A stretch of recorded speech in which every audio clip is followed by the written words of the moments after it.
ចឹងតោះជំរាបសួរលោកគ្រូថ្ងៃហ្នឹងពួកខ្ញុំមកធ្វើការ present ទៅលើdevice system របស់លោកគ្រូដោយ scope របស់ខ្ញុំមានfile server ហើយនិង domain controller អញ្ចឹងអឺខ្ញុំបានបង្កើត domain មួយមានឈ្មោះថា ravi.local អញ្ចឹង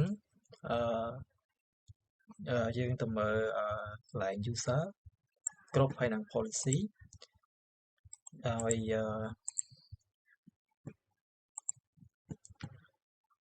ខ្ញុំបានបង្កើត OU មានឈ្មោះថា Jake Company ដែលមានគ្រប់ចំនួន2 sales ហើយនិង IT ហើយមាន user ចំនួន2ហើយ IT នេះខ្ញុំបានឲ្យ user 2ហ្នឹងjoin ទៅគ្រប់ IT ហ្នឹងហើយអញ្ចឹងមួយទៀតខ្ញុំទៅមើលទៅសូតទៅមួយគ្រប់ policy ម្ដងអញ្ចឹងណាគ្រប់ policy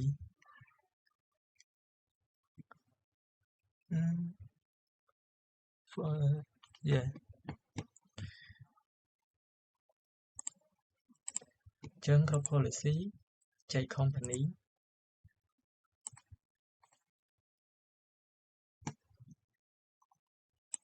នេះខ្ញុំបានបង្កើត policy សម្រាប់ Mac Drive ហើយ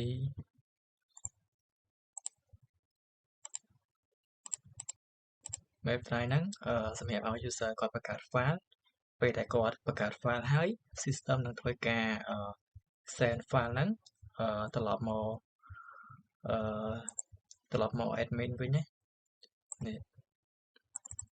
វាមាន file 2មាន sales ហើយនិង IT អញ្ចឹងយើងទៅមើលនៅក្នុង client អញ្ចឹងដោយសារតែ client ហ្នឹងខ្ញុំបានឲ្យវា join ទៅកាន់ domain ហើយអញ្ចឹងខ្ញុំបាច់ហត់ត្រូវ config ទេនេះឃើញអានេះអត់អញ្ចឹងអានេះខ្ញុំតេស្តមួយទៀត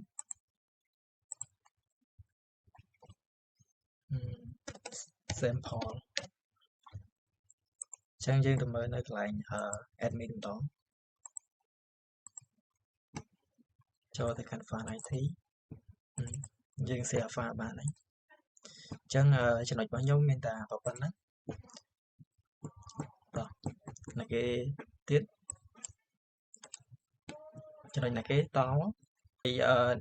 លើ AWS ខ្ញុំអត់បានធ្វើដោយសារតែវាដូចគ្នាអញ្ចឹងខ្ញុំតនៅលើVMware ហ្មងណាគេតនៅចំណុចខ្ញុំដែរខ្ញុំធ្វើអំពី DNS server អញ្ចឹងមុនដំបូងយើងបើសិនយើងអត់ទាន់មាន DNS server ទេយើងត្រូវទៅឡើងវានៅក្នុង management server នេះទី1បើសិនយើងអត់មានយើងត្រូវទៅឡើង add rule ឬក៏ feature នេះតែសម្រាប់ខ្ញុំបានទៅឡើងវារួចហើយខ្ញុំចុចយក tool ហើយនឹង DNS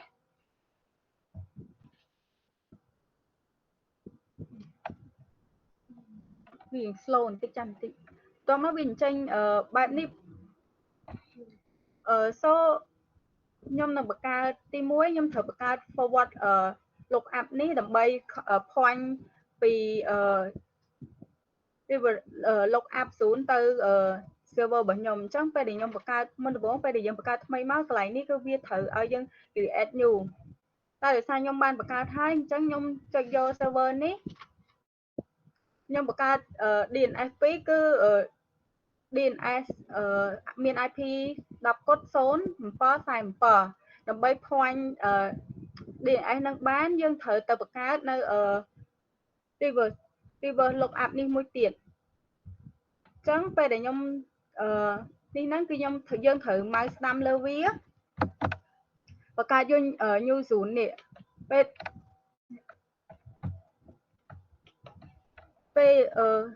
ពេលយើងបង្កើត new zone នេះហើយគឺយើងត្រូវ point IP របស់វាអញ្ចឹងពេលដែលខ្ញុំបង្កើតហើយគឺវាមាន IP សម្រាប់ទៅ point ទៅក្នុង IP DNS server របស់ខ្ញុំខាងលើនេះពេលដែលយើងអត់ទាន់មានគឺយើងត្រូវចុច browser នេះ ដើម្បីឲ្យវា point ទៅរក IP ដែលយើងបង្កើត server ខាងលើ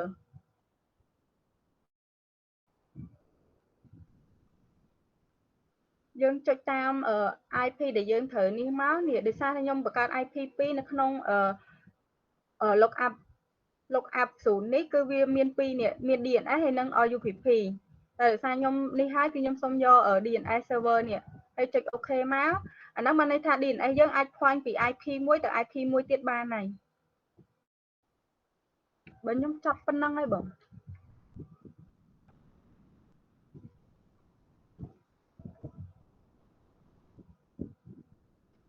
ចឹងចំណុចខ្ញុំបានបញ្ចប់ត្រឹមហ្នឹងចឹងខ្ញុំទូនាទីផ្សេងទៀតទៅឲ្យមិត្តភ័ក្តិ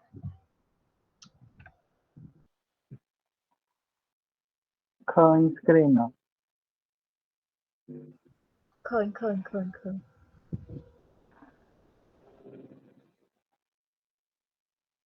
ចឹងខ្ញុំឈ្មោះលីអេខ្ញុំhandle ទៅលើ point ទី4ហើយនឹងលេខ10 web server និង database server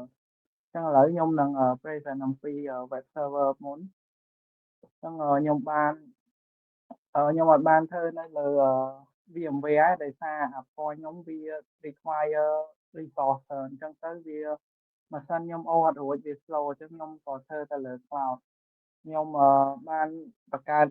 EC2 instance មួយនិង install Windows Server នៅលើហ្នឹងបន្ទាប់មកក៏នេះជា Windows Server របស់ខ្ញុំនេះខ្ញុំ remote connect ចូលដោយសារខ្ញុំប្រើ Kubuntu ទៅអា tool Remina របស់ខ្ញុំហ្នឹងវាជាប់គ្រប់ policy របស់ Windows អញ្ចឹងវាអត់ show អា background របស់ Windows មកអញ្ចឹងweb server ខ្ញុំបាន install វាជា feature គឺ IIS Manager ហ្នឹងต่อមកខ្ញុំក៏បាន clone project static website របស់ខ្ញុំមួយពី GitHub repo ខ្ញុំមកក្នុង folder drive C នេះចឹងនេះគឺជា website របស់ខ្ញុំហើយបន្ទាប់មកខ្ញុំក៏បានយកវាមក set up នៅលើ web server ហ្នឹងអញ្ចឹងដំបូងខ្ញុំត្រូវបង្កើត new file ហ្នឹងនេះគឺ file ហើយក៏ខ្ញុំបាន add source នៃ website របស់ខ្ញុំដែល clone មកនៅ folder drive C ហ្នឹងបន្ទាប់មកខ្ញុំបាន config ទៅលើ HTTP និង HTTPS ចំពោះ HTTP យើង enable port 80ហើយនិង allow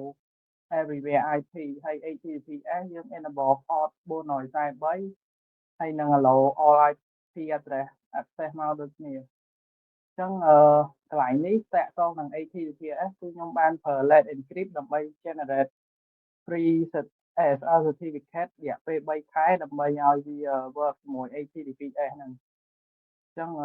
certificate គឺនៅក្នុងនេះខ្ញុំបាន install វាហើយបន្ទាប់មកចឹងយើងទៅមើលនេះគឺ static website ដែលរបស់ខ្ញុំដែលខ្ញុំ test ហ្នឹងនេះគឺជា website ដែលខ្ញុំប្រើ web server ពី Windows Server អញ្ចឹងគឺវា work ទាំងជាមួយ HTTP នេះគឺ HTTP request មកហើយតាក់ទងនឹង domain គឺខ្ញុំ point domain own domain របស់ខ្ញុំមក website មួយហ្នឹងគឺ point មក IP address របស់ Windows Server របស់ខ្ញុំហ្នឹងក៏មកចឹងអានេះគឺវា work មួយ HTTP ហើយចឹងចាំមើលខ្ញុំសាក request មួយ HTTPS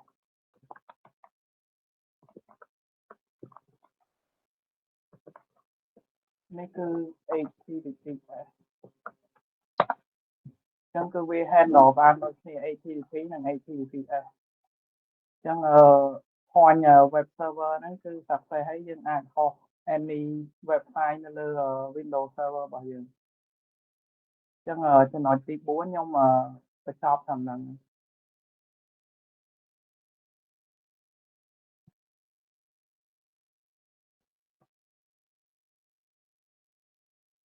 អ្នកចំណុចទី5អាចតបានអានេះតេតងចំណុចខ្ញុំទី5ពេលតេតងនឹង mail server Thunderbird បន្តមកទៀតចូលមកក្នុង mail server មកយើង មកកន្លែង domain យើងដាក់ឈ្មោះ domain របស់យើងមកបន្ទាប់មកទៀតឈ្មោះ domain ខ្ញុំបានដាក់ហើយអញ្ចឹងបន្តមកទៀតយើងចូលមកកន្លែង account នេះមកយើងចូល add user ចូលយើងអាចដាក់ឈ្មោះ user ដែលគាត់ចូលមកហើយបន្តមកទៀត save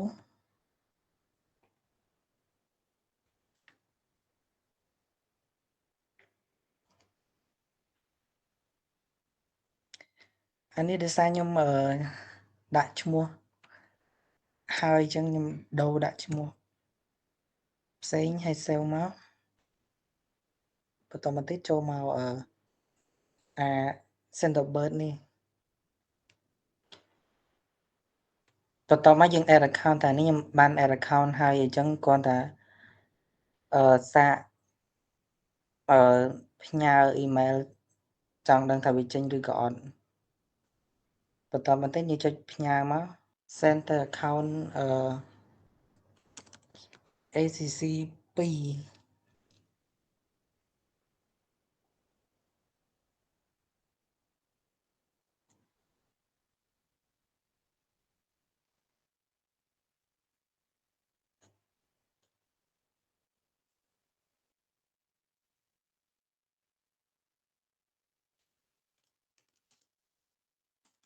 បន្តមកទៀតយើងអាច attach file អីមួយចូលទៅ file អីក៏បានដែរចាដាក់ទៅ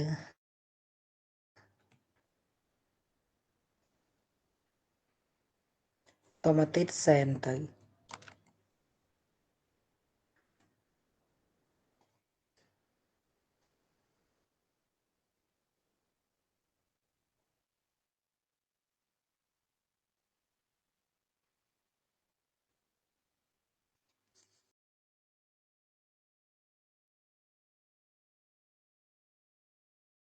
សួស្តីខ្ញុំខាន់តៃខ្ញុំធ្វើលើចំណុចទី6គឺ FTP server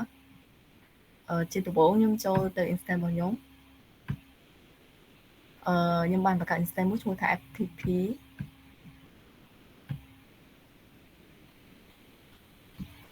បន្ទាប់មកខ្ញុំក៏ធ្វើការ remote អញ្ចឹងខ្ញុំ remote ហើយជាដំបូងទៀតផងខ្ញុំចូល install FTP server សិនខ្ញុំក៏ install ហើយអស់ដែរបន្ទាប់មកខ្ញុំចូលទៅ create folder FTP បន្ទាប់មក user FTP ហើយនឹងទៅ config passive mode នេះ folder របស់ខ្ញុំដែលបង្កើតឈ្មោះថា FTP ហ្នឹង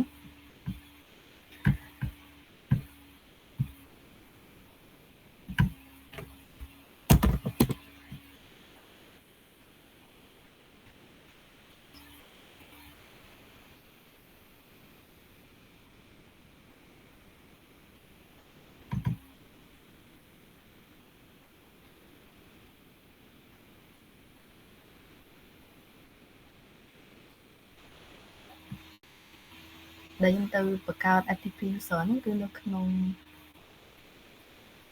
នេះ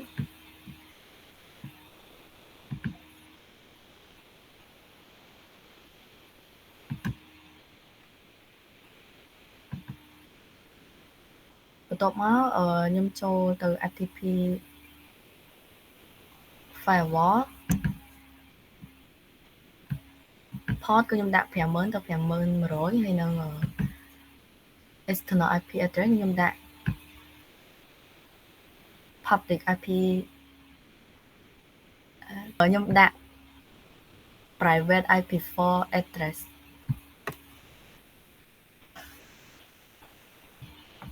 អញ្ចឹងខ្ញុំនឹងធ្វើការបង្កើត folder មួយទៀត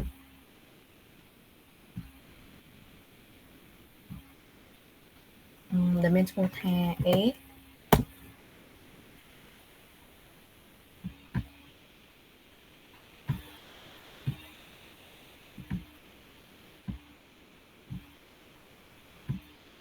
អញ្ចឹងនឹងធ្វើការ share ជាមួយនឹង computer folder របស់ខ្ញុំតាមរយៈ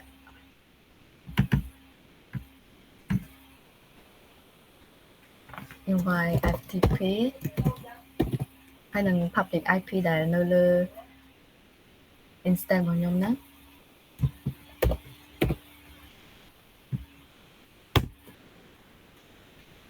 អូខេអញ្ចឹងវាបង្ហាញមកគឺមាន username និង password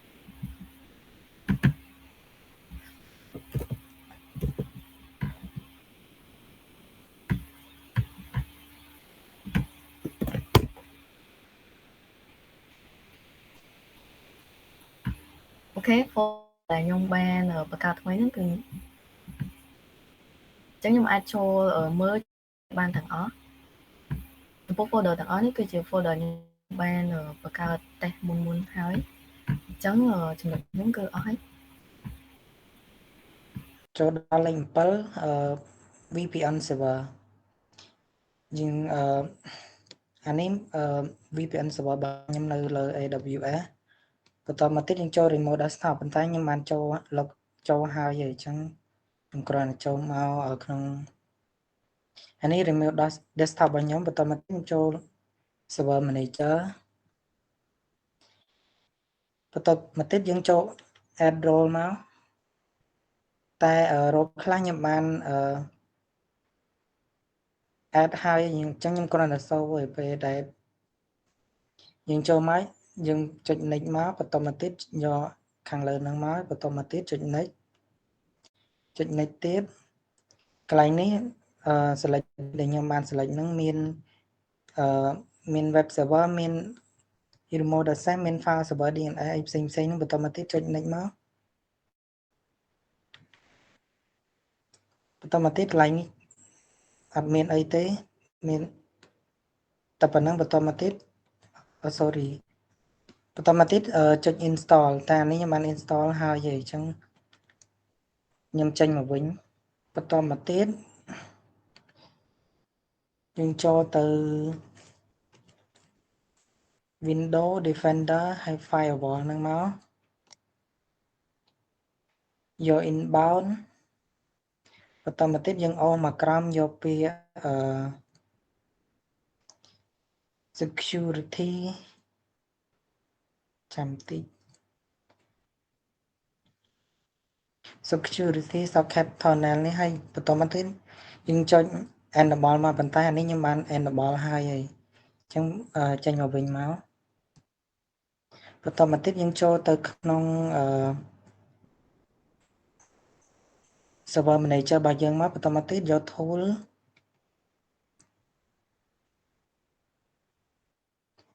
បន្តមកទៀតយើងចូល routing remote and access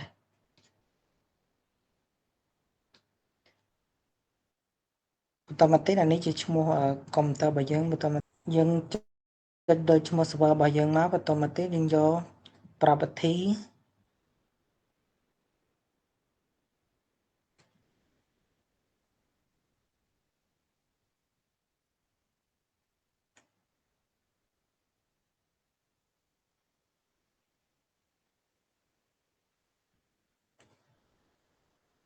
កន្លែងនេះយើង fix តាមនឹងមកតែអានេះខ្ញុំបាន fix រួចរាល់អស់ហើយអញ្ចឹងពេលដែល fix រួចរាល់ហើយចុច finish មកហើយអានេះខ្ញុំចេញទៅវិញclient របស់យើងមកយើងយក setting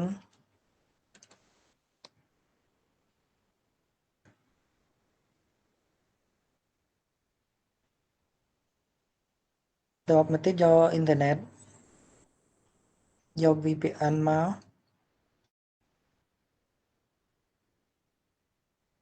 ហើយយើង add VPN connection ចូលកន្លែងនេះយើងដាក់ឈ្មោះអីក៏បានដែរ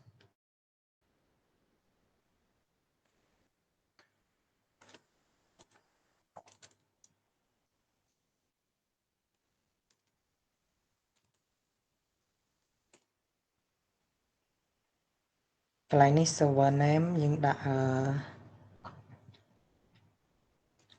ឈ្មោះ user ដែលយើងបានបង្កើតមិញsorry ខ្ញុំដាក់ address ចូល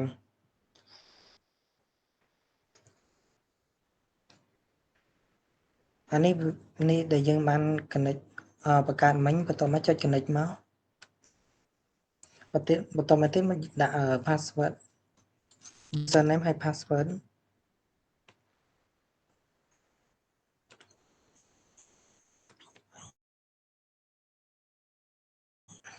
បន្តមកចុច OK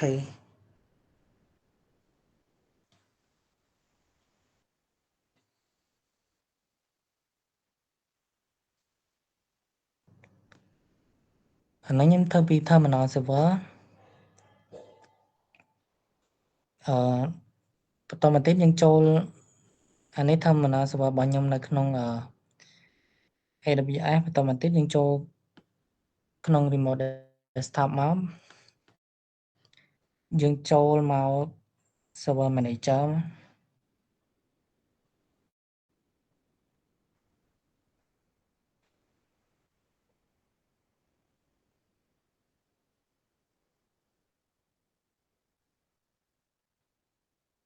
បន្តមកទៀតយើងយក tool យក Active Directory User and Computer មក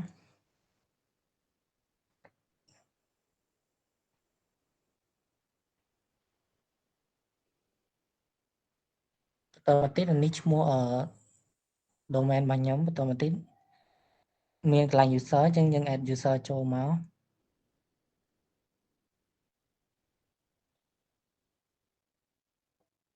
new user យើងដាក់ឈ្មោះអីគេ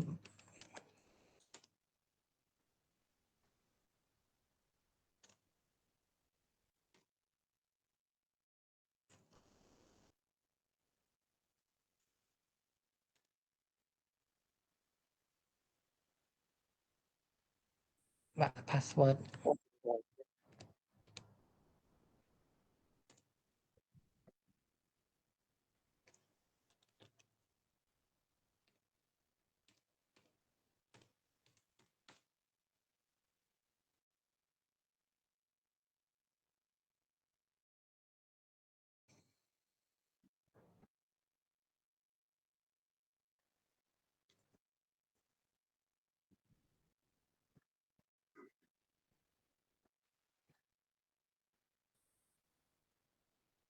ចា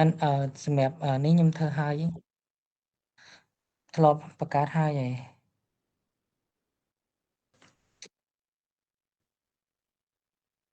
ចឹងត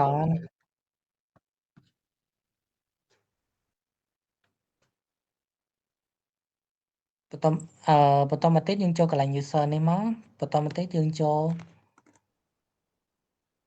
add new user ចូលតែសម្រាប់ខ្ញុំមានបានបង្កើតហើយអញ្ចឹងអានេះ user ដែលខ្ញុំបានបង្កើតមានអានេះក៏ user ដែលខ្ញុំបានបង្កើតដែរបន្ទាប់ពីយើងបង្កើត user ហើយយើងចូល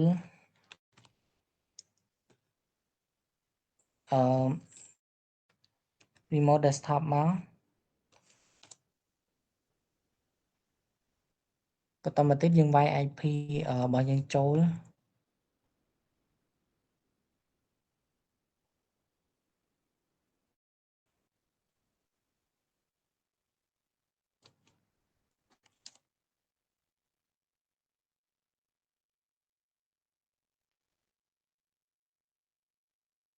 ប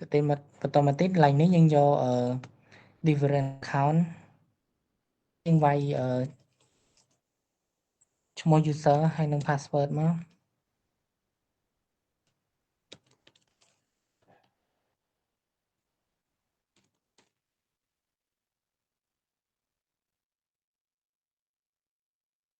ចុច OK មក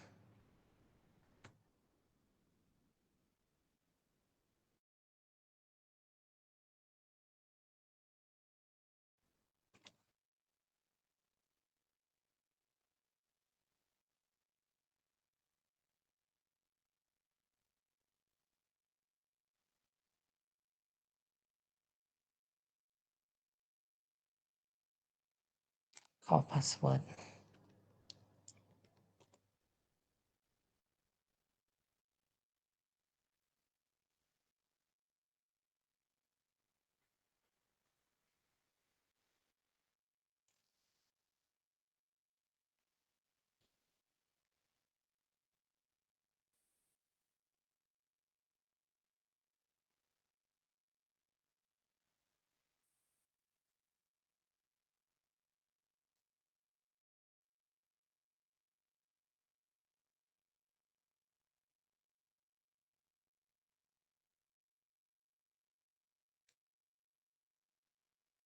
ខ្ញុំសូមតនៅចំណុចទី10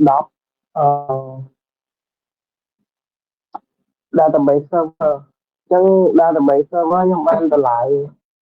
4គឺMySQL ខ្ញុំបាន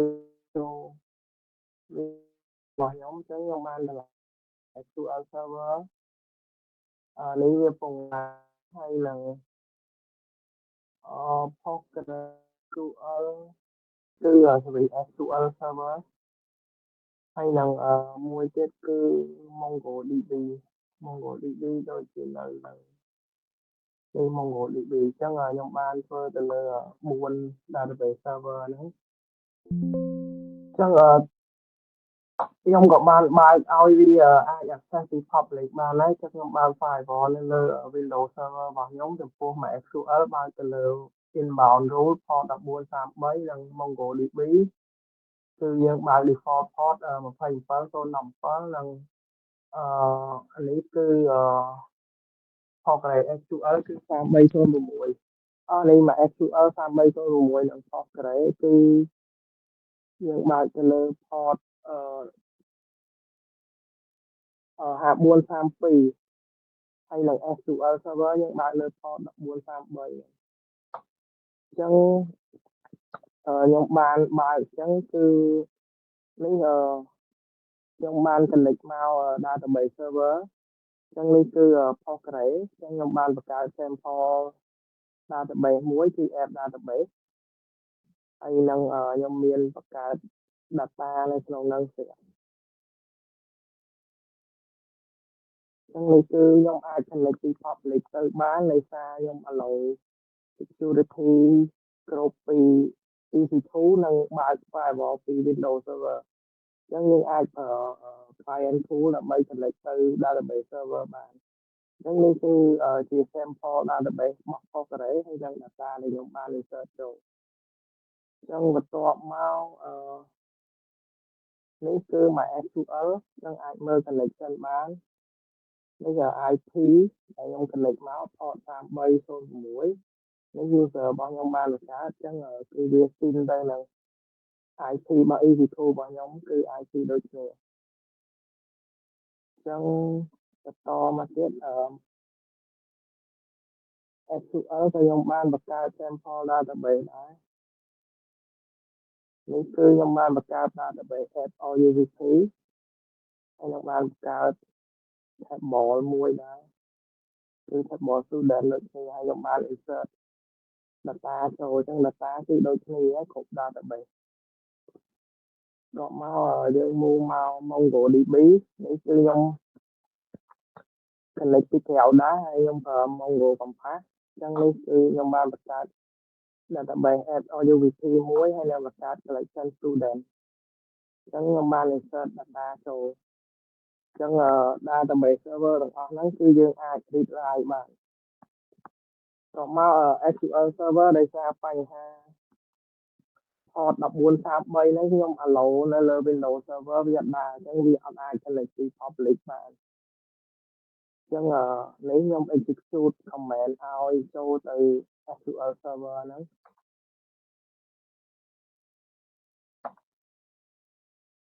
វាយ៉ាង slow បន្តិចអញ្ចឹងនេះគឺ execute ចូលហើយ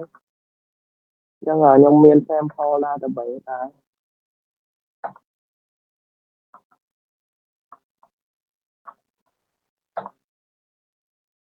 ខ្ញុំអត់មក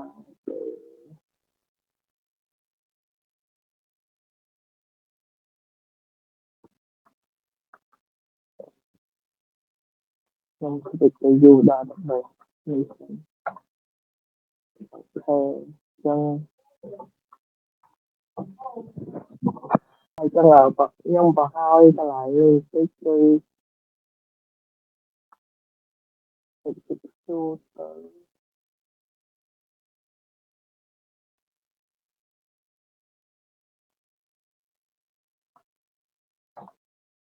នេះគឺ data នៅក្នុង SQL អញ្ចឹងយើងអាចជុំបានថា database server ទាំងអស់ហ្នឹងគឺអាចប្រើបានហ្នឹងមាន SQL MySQL Postgre និងSQL server MongoDB ចឹងapp របស់ខ្ញុំចំណុចទី10 database server ចប់នេះបន្តអាចបន្តបាន អូខេចូលមកដល់ចំណុចទី11ខ្ញុំធ្វើទៅលើ backup server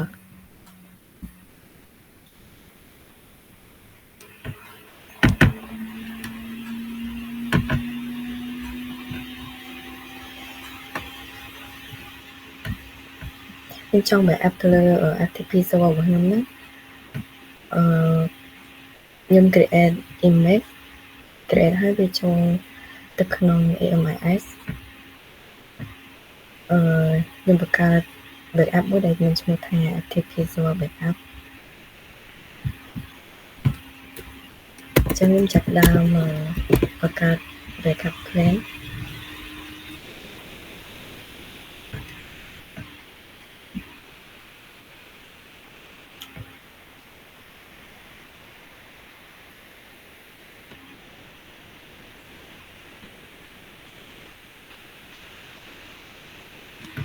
ខ្ញុំបង្កើតហើយមានឈ្មោះថា backup ហ្នឹង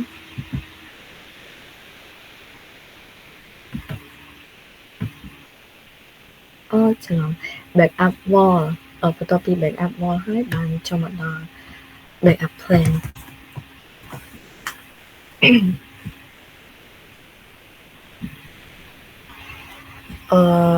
បន្ទាប់មក backup role គឺមាន2ទី1គឺ daily backup ហើយនិង backup ធម្មតាគឺ FTP backup ហើយ result ហ្នឹងគឺយើងយកពី add ឈ្មោះនៅកន្លែង instance ហ្នឹងគឺឈ្មោះ FTP ហ្នឹងគឺយើងយកឈ្មោះហ្នឹងយកទៅដាក់កន្លែង result ឈ្មោះ backup នេះបើយើងដាក់ត្រូវបានវា allow យើងនេះខ្វែងអូខេអញ្ចឹងខ្ញុំចេះសកាអញ្ចឹងឥឡូវខ្ញុំនិយាយតទៅជាមួយនឹងចំណុចលេខ12 load balancing អញ្ចឹងនៅក្នុងចំណុច load balancing នេះទី1ហ្នឹងគឺយើងចូលបង្កើត instance អញ្ចឹង instance ខ្ញុំបានបង្កើតបាន2ហើយដែលយើងយកមក demo case load balancing របស់យើងហ្នឹងហើយមុននឹងយើងចូលទៅដល់ហ្នឹងខ្ញុំនិយាយខ្លីៗតទៅជាមួយនឹងគោលបំណងនៃ load balancing ហ្នឹងគឺយើងធ្វើឡើងនៅពេលដែលយើងចង់ឲ្យវា run នៅលើ instance លើសពី1អាចលើសពី2ចឹងទៅតែឥឡូវយើងឧទាហរណ៍តែ2ហើយមិនបានចឹងគឺដោយសារតែករណីដែល user គាត់ access ចូលទៅកាន់platform របស់យើងច្រើនអញ្ចឹងទៅអញ្ចឹង request ទាំងអស់ហ្នឹងបើសិនជាយើងប្រើ instance តែមួយវាអាចនឹង overload វាអាចនឹង CPU ធ្វើឲ្យ slow អីអញ្ចឹងយើងប្រើ instance ច្រើនទៅហើយ load balancer ហ្នឹងវាអ្នកនៅកណ្ដាលហើយដើម្បីជួយ direct request ហ្នឹងទៅកាន់ instance ផ្សេងស្មើគ្នាអញ្ចឹងទៅវាអត់ overload ទេហើយក៏ user ប្រើលឿនហើយបើសិនជាករណីដែល instance មួយ fail គឺវាឈប់ប្រើ instance ហ្នឹងហើយវាទៅប្រើ instance ផ្សេងទៀតនៅសល់អញ្ចឹងវាមានសុវត្ថិភាពអញ្ចឹងយើងបែរមកវិញក្នុងនេះគឺយើងមាន instance 2ហើយបន្ទាប់ពីយើងបង្កើត instance 2ហ្នឹងហើយគឺយើង remote ចូលទៅកាន់ instance 2ទាំងពីរហ្នឹងទៅអញ្ចឹងខ្ញុំយក instance មួយលើកឡើងចាំតិច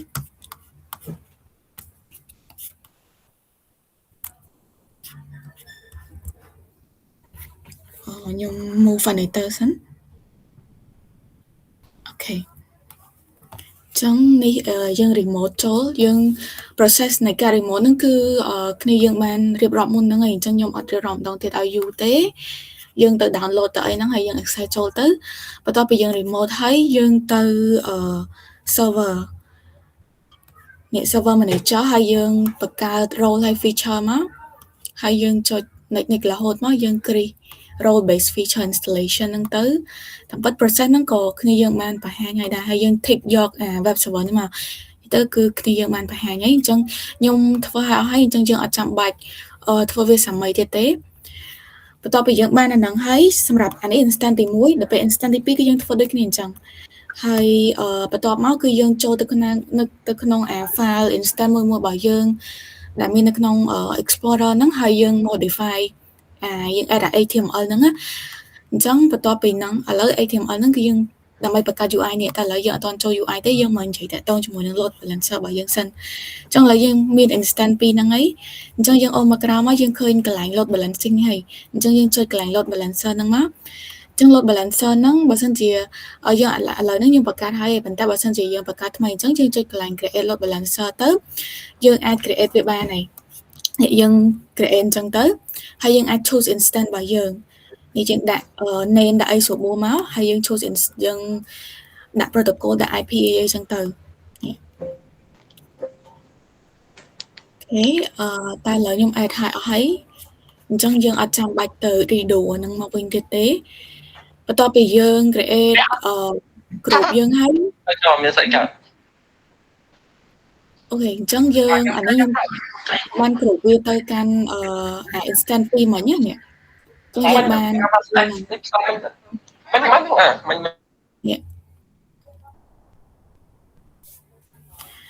ញ្ចឹងនេះ target របស់យើងinstant 2ហ្នឹងយ៉ានេះអញ្ចឹងខ្ញុំយករូបនេះមកនេះទៅ show នេះអានេះដូច instant ទី1 instant A អញ្ចឹងអានេះ instant B អញ្ចឹងដូចខ្ញុំនិយាយពីដំបូងអញ្ចឹងថា load balancer ហ្នឹងវា work មកអញ្ចឹងអញ្ចឹងវា distribute request នឹងឲ្យស្មើគ្នាកុំឲ្យមានករណី crash ឬក៏ slow អីចឹងទៅអញ្ចឹងបន្ទាប់ពីយើង create load balancer ហ្នឹងហើយយើងចូលមកអា test page របស់យើងនេះអញ្ចឹង test page នេះUI នេះគឺបានមកពីHTML យើងដាក់ចូលទៅក្នុង